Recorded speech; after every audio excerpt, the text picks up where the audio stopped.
Last week, Matt gave us a little bit of a precursor to some stuff we ultimately got to see this week. Weren't quite sure what it was, but Stan cleared it up for us today with the news about this Satori botnet. Is it a new botnet, or is it something that's been around for a while? But I know it's made a big hit this week. Yes. So you could say yes to both of those versions. So has it been around for a while? Maybe not in this variant of it. The botnet we're talking about is Satori. And I guess last week, early on in the week, 360 released a blog post that said that their systems detected an uptick in scanning activity against two ports, which they attributed to this new botnet called Satori. And the thing that was explained is that it's actually built on top of Mirai, but the difference here is it's got these vulnerabilities that were programmed into it to take advantage. And this is not new. On their initial blog post, they posted this interesting diagram at the moment that the botnet kind of blew up and hit, that shows the number of unique IP addresses that are doing scanning activity. 2 hours after the blog posting went live, they were noticing the kill command for scanning going to all of the botnets, which is interesting because I want to show you next. So from the blog post, this is the diagram we saw. I kind of went back and I said, hey, what do we see now that it's a week later? And this blue part of the chart represents that 37215 activity, which is the 0-day against the Huawei home gateway routers potentially. And then the orange area here, that's the other port. And you could really see the spike, and actually correlates so beautifully with the reporting. And you could see the sharp drop. The measure here on the side is the number of devices scanning. So potentially at its peak, it indicates maybe how many devices are in the botnet. Now, what are these red little dots on top? Actually, the one looks like a big line. So we have a system that can detect anomalies that are happening against certain ports. And so these red dots, they actually represent anomalies that occurred, that were detected against port 37215. One thing that you'll notice is, what are all these dots in the blank area of the chart?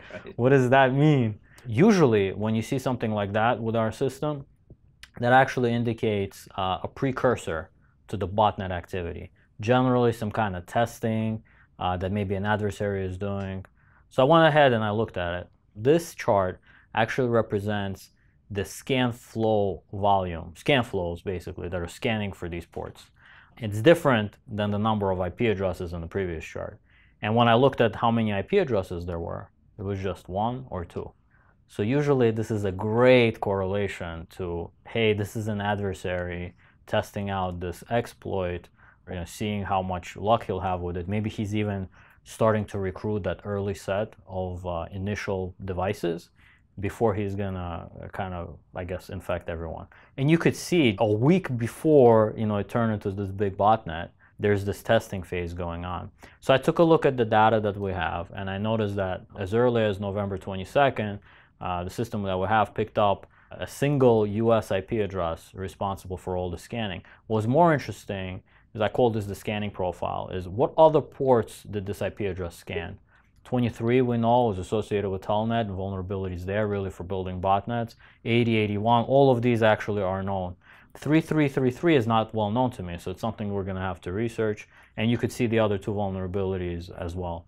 What's interesting is in the public reporting, this port 3333 is not mentioned, but also we don't see a large volume of this 3333 activity in general scanning. So it might mean that during this initial discovery phase, the adversary determined that that's not going to get him the biggest bang for the buck. Yep. So he decided to pull back. What's interesting is the very next day, there was already an additional IP address doing the same scanning and even had introduced another port to scan. So these are all interesting things to kind of pay attention to, because they represent maybe other devices that this adversary is going to scan next or try to find vulnerabilities against next.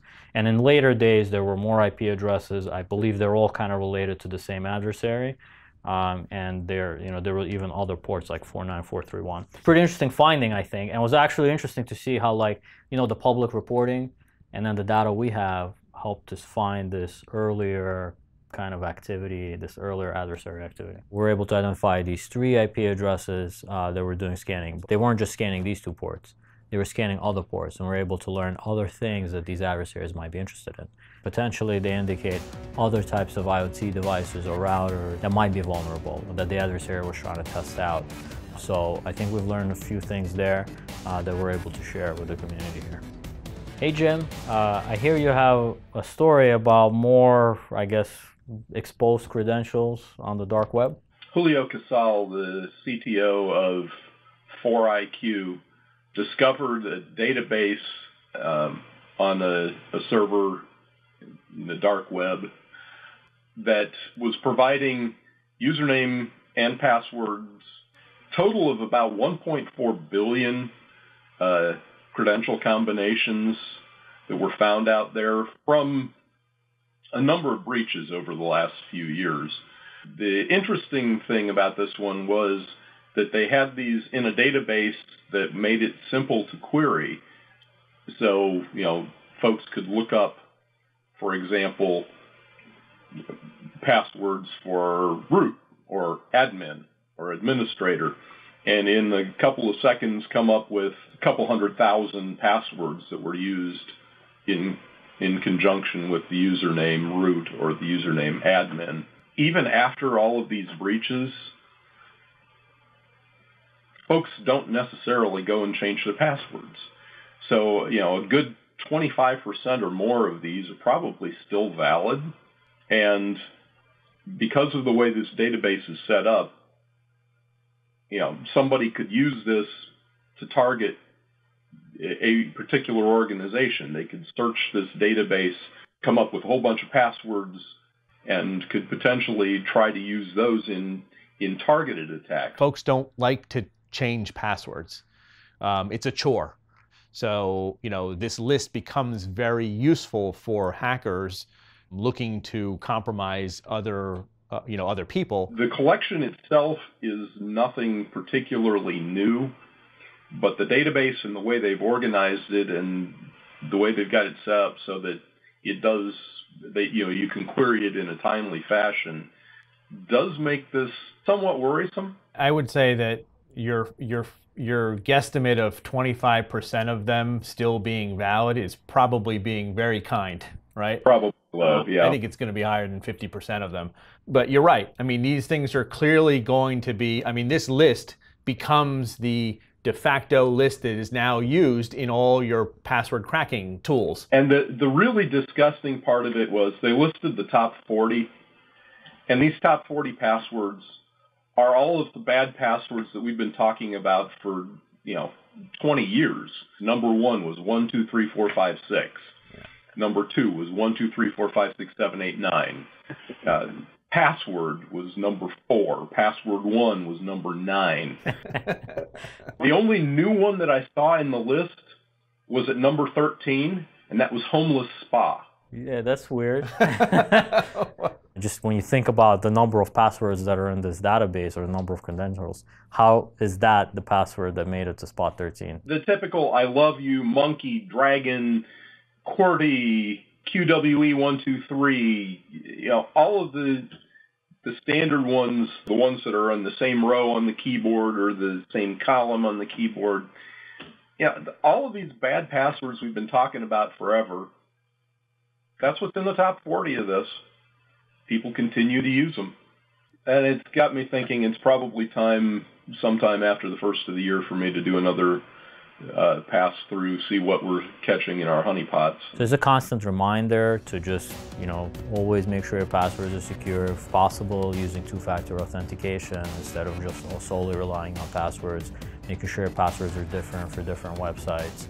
So Manny, I understand you were looking at a story on the shortage of cybersecurity professionals out there? This story here is not anything that we haven't really covered, on this show before. And the hope is, I think, that every time we do this story is that the next time we do the story, we'll, have some miraculous turnaround. But unfortunately, what we are seeing is that it's not, right? It's still heading in the wrong direction. We're talking about, in the millions of unfilled jobs today. in the cybersecurity field. This Cybersecurity Ventures company, which is a research firm, they're predicting that by 2021, there's going to be 3.5 million unfilled jobs, cybersecurity jobs. They're also predicting that by 2021, cyber crime is going to reach about $6 trillion. Wow. When you look at figures like that, you understand why cybersecurity is so important, right? And why they think that it's going to continue to become more and more important, because cybercrime's not stopping, right? Reason one that they go into is the community doesn't take the cybersecurity workforce shortage seriously enough.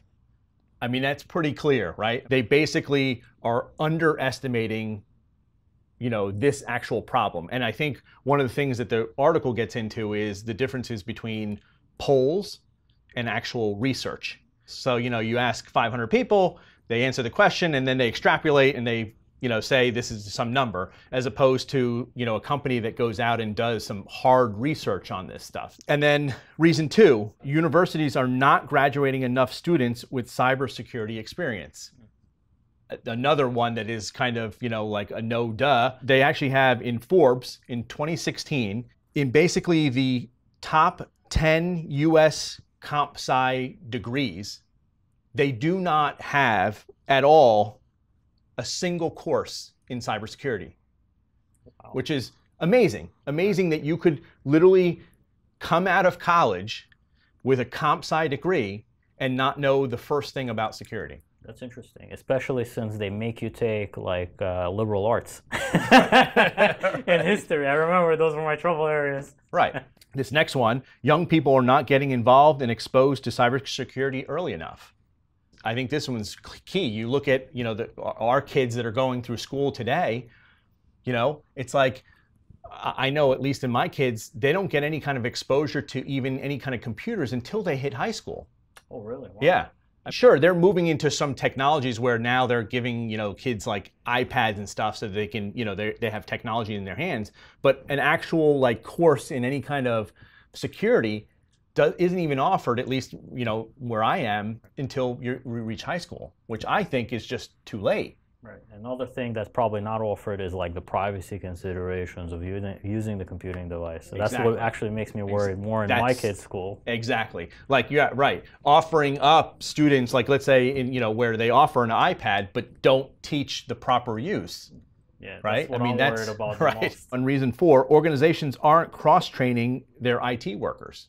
There is no training right now for basically their IT departments. So you've got like support specialists, network administrators, programmers, web developers who are working, who don't get any kind of exposure to security. We all know what happens when that, you know, when you have that, right? Yeah. And then this last reason, IT leaders have bought into the idea that artificial intelligence and cognitive security will solve the labor crisis. I've been hearing that since I got started in the industry 35 years ago. Right. That AI was coming, and no, you need to teach folks how to do their jobs securely. Maybe someday all of this technology will magically do everything that people have been predicting for forever. But one real one that jumped out at me was really the reason behind, you know, not having cybersecurity being taught earlier in our youth, basically. There's still too few courses that are offered up as part of cybersecurity today. The figures here basically say there is a 0% unemployment rate for, you know, for folks that are leaving college today with a degree in either comp sci or cybersecurity. Yeah, and it's a very exciting field. That's why I'm proud to be a part of it. It's fun.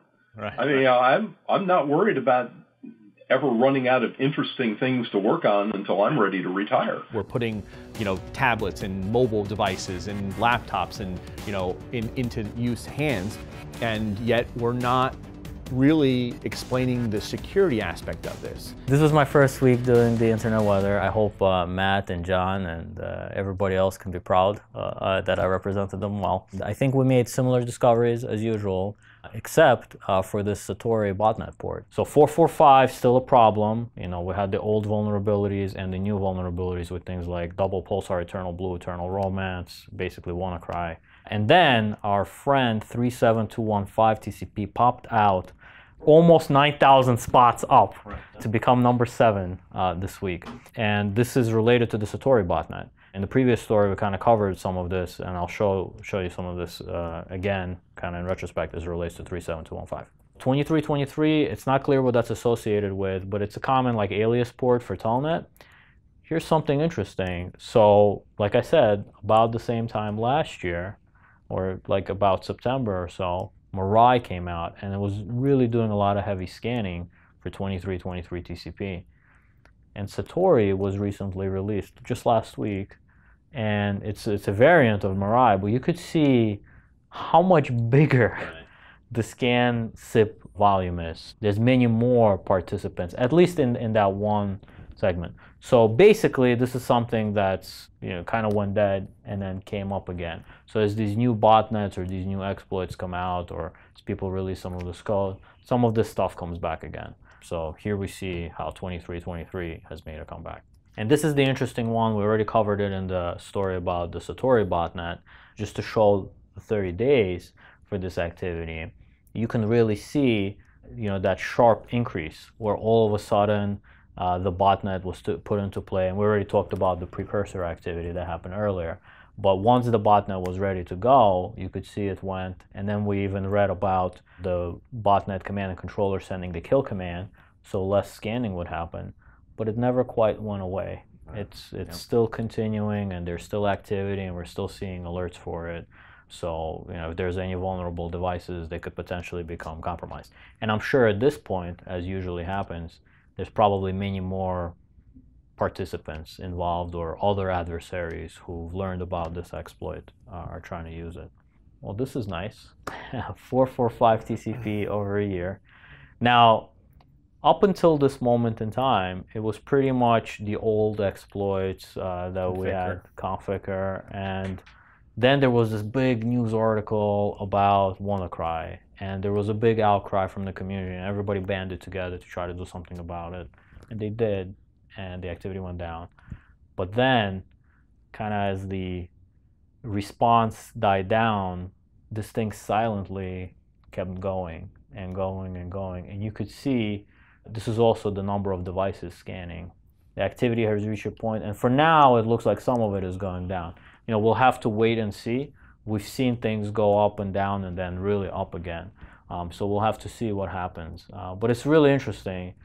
When we thought things were pretty bad here, they seem to have gotten worse in terms of the number of devices infected and impacted. Yeah, that's interesting, because I hadn't seen this in a while, and, you know, clearly up until this point, we'd never seen this thing even take a, you know, well, maybe a slight drop, but never anything significant. We're just now starting to see possibly either its first dip, or perhaps maybe we're seeing a, you know, a decline in this that's going to continue to head down. For me, in terms of security, this was the year of the IoT botnet. You know, we studied a lot of these threats, some well publicized, some less well publicized. It's always interesting to sort of look back and reflect on the types of stories that we've covered on this show. And I think throughout this year, we've certainly covered quite a gamut of different stories. Today, I think we're some good examples of that.